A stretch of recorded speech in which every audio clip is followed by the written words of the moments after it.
কিছুক্ষণ আগে, ঘন্টা দুই আড়াইক আগে, বাংলাদেশে ঢাকায় একটি অত্যন্ত দুঃখজনক এবং জঘন্য একটি ঘটনা ঘটেছে। ইনকালাব মঞ্চের নেতা জনাব ওসমান হাদি, তাকে গুলি করা হয়েছে, তার উপরে গুলিবর্ষণ করা হয়েছে। আমরা কিছুদিন আগে দেখেছি চট্টগ্রামে একইভাবে আমাদের আরেক প্রার্থীকে গুলি করা হয়েছিল। প্রিয় ভাই বোনেরা, প্রথমেই আমি এই ঘটনার জন্য তীব্র ঘৃণা এবং প্রতিবাদ জানাচ্ছি। আমাদের উচিত হবে সারা বাংলাদেশে গণতন্ত্রের পক্ষে যত মানুষ আছে প্রত্যেকটি মানুষের উচিত হবে এই ঘটনার তীব্র প্রতিবাদ এবং ঘৃণা জানানোর।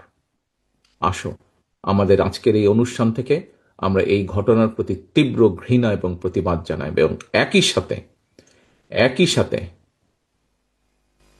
বিএনপি এবং ছাত্র দলের দায়িত্বশীল একজন কর্মী হিসাবে আমাদের দায়িত্ব হবে প্রশাসনকে, যারা এই ঘটনার সুষ্ঠু তদন্ত করবে, তাদেরকে আমাদের অবস্থান থেকে সহযোগিতা করার কোনো স্কোপ সুযোগ যদি থাকে আমরা আমাদের সর্বোচ্চ সহযোগিতা করব, যাতে করে তারা প্রকৃত যে দোষী ব্যক্তি তাদেরকে খুঁজে বের করে দেশের আইন অনুযায়ী তাদেরকে শাস্তি প্রদান করতে পারে। প্রিয় ভাই বোনেরা,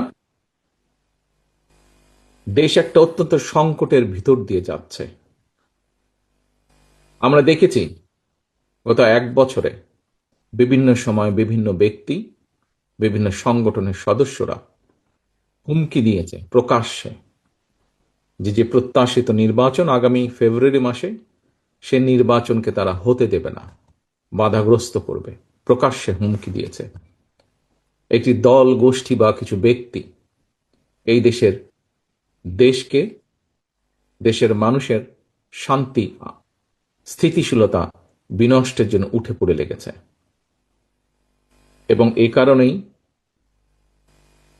বাংলাদেশ জাতীয়তাবাদী দল এবং একই সাথে যারা বাংলাদেশের অস্তিত্বে, স্বাধীনতা, সার্বভৌমত্বে বিশ্বাস করেন, দল ছোট বড় বিষয় না, যারা বাংলাদেশি জাতীয়তাবাদের অস্তিত্বে, বাংলাদেশের অস্তিত্বে বিশ্বাস করে, সবার আগে বাংলাদেশ, এই নীতিতে যারা বিশ্বাস করে, আমাদের প্রত্যেকটি দল, প্রত্যেকটি নেতা, প্রত্যেকটি কর্মী, প্রত্যেকটি মানুষকে আজ অতীতের যে কোনো সময় থেকে সবচাইতে বেশি ঐক্যবদ্ধ হতে হবে।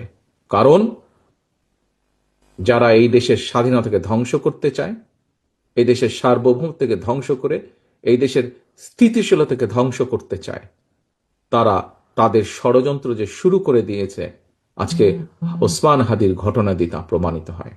আমরা বিভ্রান্তি ছড়ানো থেকে প্রত্যেককে বিরত থাকতে হবে। কেউ যাতে কোনো বিভ্রান্তি ছড়ানোর সুযোগ না পায় সেই ব্যাপারে আমাদেরকে সচেতন থাকতে হবে।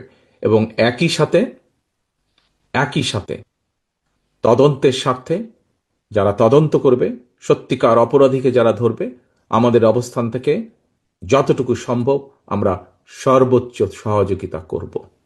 আজকের অনুষ্ঠানে আমার বক্তব্যের প্রথম অংশ এটি।